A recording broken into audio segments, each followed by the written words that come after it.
অনেকদিন ধরেই সুকন্যা আমার কাছে আবদার করছিল চিকেন খাওয়ার জন্য, কিন্তু কাজের ব্যস্ততায় সেই আবদার পূরণ কোনোভাবেই আর সম্ভব হয়ে উঠছিল না। তাই শনিবার রাতেই ডিসাইড করে নিয়েছিলাম রবিবার দুপুরে ওর জন্য বানাবো চিকেন কষা। ব্যাস, যেমনি ভাবা তেমনি কাজ।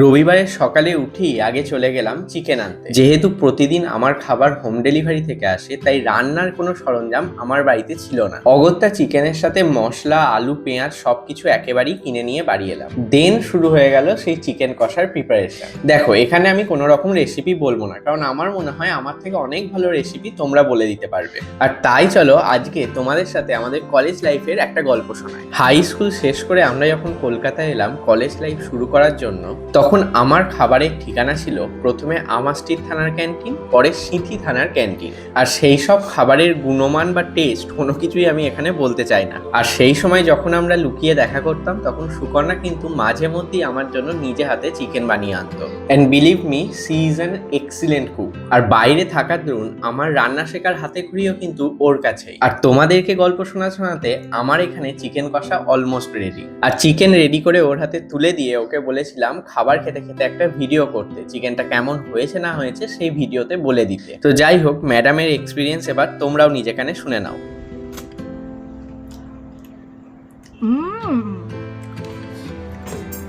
দারুণ হয়েছে,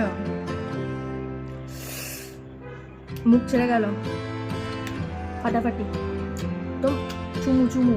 চিকেনটাও দারুণ সেদ্ধ হয়েছে।